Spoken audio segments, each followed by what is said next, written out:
हजारों लाखों बीमारियों में कुंदकेश्वर भगवान का नाम ही काफी है। यदि शरीर में रोग हो गया और वो रोग समाप्त ही नहीं हो रहा, 4-6 दिन हो गए हॉस्पिटल में पड़े पड़े पड़े पड़े, डॉक्टर अपना काम करे, उसको करने दो। आप एक बेलपत्री का पत्ता लेकर अशोक सुंदरी वाली जगह पर, ये डंडी जहां से पानी बहता है उस ओर हो, और ये पत्ता अशोक सुंदरी वाली जगह पर इस तरह से रखकर उसके ऊपर कुंदकेश्वर महादेव के नाम से जल चढ़ाकर एक अंजलि में थोड़ा सा जल लाकर उस रोगग्रस्त व्यक्ति को मात्र आचमन करा दो, और आचमन भी नहीं कराओ तो उसके मस्तक पर उस जल को मात्र लगा दीजिए। ज्यादा से ज्यादा 8 घंटे 9 घंटे लगेंगे और वो धीरे धीरे ठीक होना प्रारंभ हो जाएगा। भारी से भारी रोग है तो भी कुंदकेश्वर। एक बात बहुत अच्छे से समझ लीजिए, जिसके घर में क्लेश होता हो, अशांति रहती हो, क्लेश रहता हो, या छोटी छोटी बात पर विवाद चालू हो जाता हो, या पति पत्नी में, परिवार में, सास बहू आदि कादिक में कहीं ना कहीं कुछ अगर विवाद रहता हो, तो शास्त्र कहता है ऐसा बेलपत्री की डंडी रहती है ना, बहुत ध्यान दीजिएगा महाराज। श्राद्ध पक्ष की कथा चल रही है, शिव महापुराण आज विराम की ओर है, ध्यान दीजिएगा।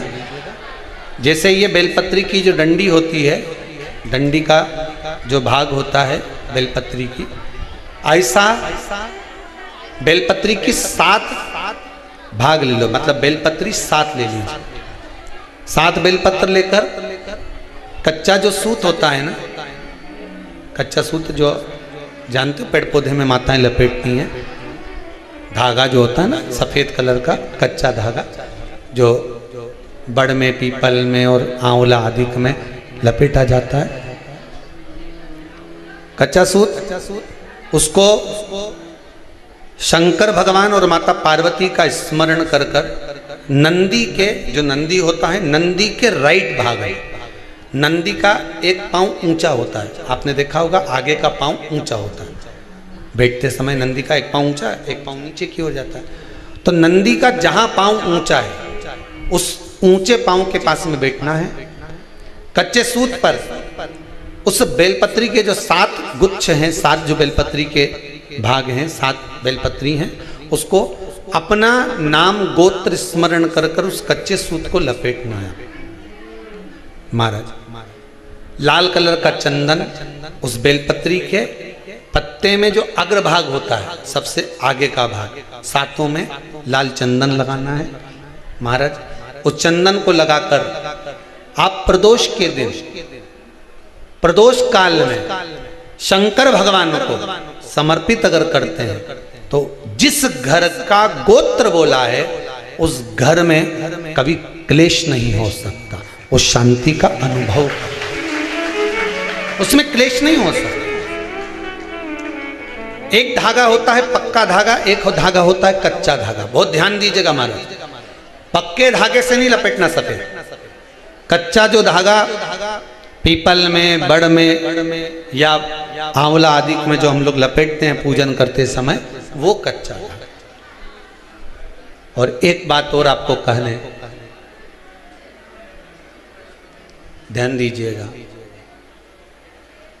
अगर मान लो किसी पति पत्नी का तलाक तक की नौबत हो गई और तलाक नहीं कराना है, आपस में वापिस प्रेम बढ़ जाए, छोरी वापिस घर में रहे, बेटा उसको रखे, बहू रहे, आपस में प्रेम बढ़े, वो भले मायके चली गई हो, वो भले लड़का छोड़कर चले गया हो, अकेली रह रही हो और चाहती है कि मैं पति के साथ रहना है, तलाक नहीं होना चाहिए, हम दोनों में प्रेम रहे, वो संभाले मेरे को भी और मैं भी आदर करूं, वो भी आदर करे। तो मेरा निवेदन है, कच्चा जो सूत होता है, कच्चा जो धागा होता है, नंदी के ठीक पीछे बैठकर कोई साथ में आपका परिवार का कोई व्यक्ति चले जाए और हस्तकमल को, जिसको अपने परिवार में वापिस रहना है, उस स्त्री हो या पुरुष हो, दोनों में से कोई भी नंदी के पीछे बैठकर सोमवार की जिस दिन अष्टमी पड़े उस दिन नंदी के पीछे बैठकर हाथ को ऐसा बंद करना है, हाथ में एक बेलपत्री रखना है सीधी सीधी, बंद कर कर 7 बार उस हाथ पर कच्चा सूत लपेट देना, उस सूत को वापस निकाल लेना है। बेलपत्री के साथ में, और बेलपत्री को तो अपने पास में रखना। सबसे पहले माता पार्वती का जो हस्त कमल ऐसा होता है शिव मंदिर में, उस हस्त कमल में वो सूत जो आपके हाथ से निकला है वो उसमें डाल देना है, माँ जगत जननी से प्रार्थना कर कर। और जो बेलपत्री आपने संबंध को जोड़ने के लिए अपने हाथ में ली है वो शंकर भगवान के कटी भाग में, फिर निवेदन करूंगा, कटी भाग को समझ लीजिए। ये शिवलिंग रखा है, जहां पर शंकर भगवान का शिवलिंग, माता पार्वती जी के हस्त कमल पर जो शिवलिंग रखा है, ये भाग कटी भाग कहलाता है। इस जगह पर जहां शंकर और पार्वती का मिलन हुआ है, उस जगह पर उस बेलपत्री को रख देना। महाराज ज्यादा से ज्यादा 3-4 महीने लगते हैं, दोनों में वापिस प्रेम बढ़ जाता है, दोनों एक हो जाते हैं। तलाक तक बात चल भी रही हो तो वो तलाक समाप्त हो जाता है। प्रेम, करुणा, आसक्ति, स्नेह बढ़ जाता है।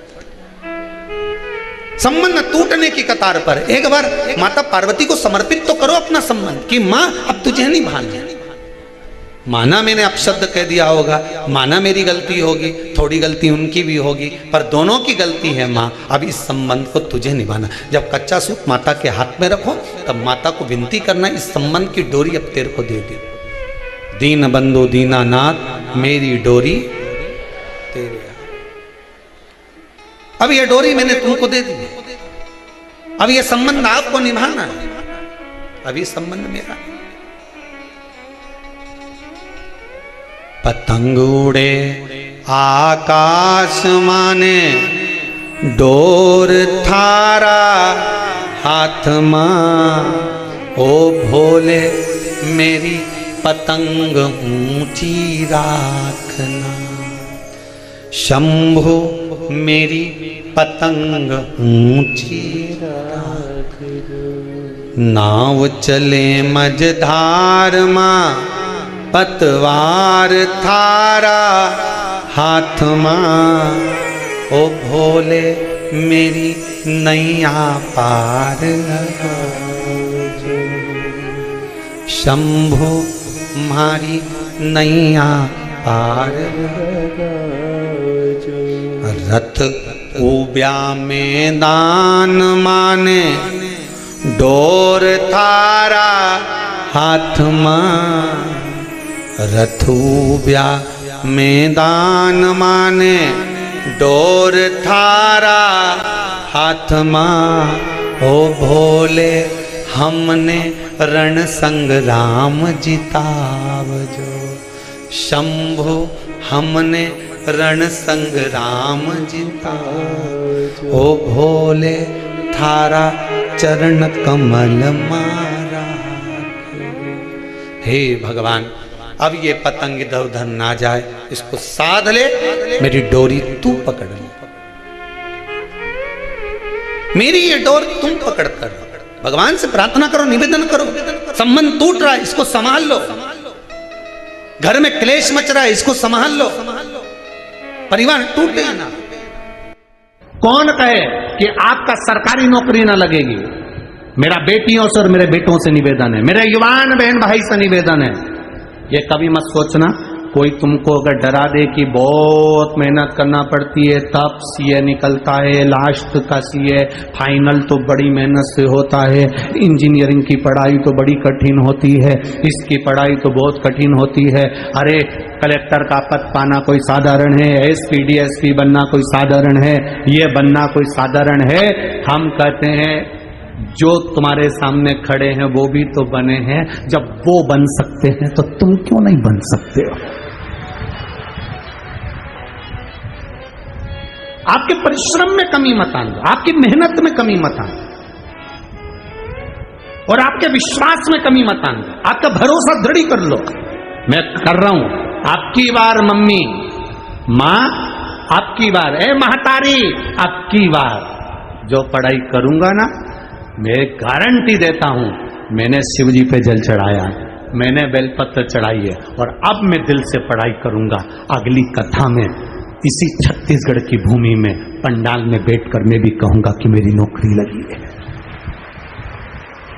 ये मेहनत तुम्हारी है, ये संघर्ष तुम्हारा, ये परिश्रम तुम्हारा।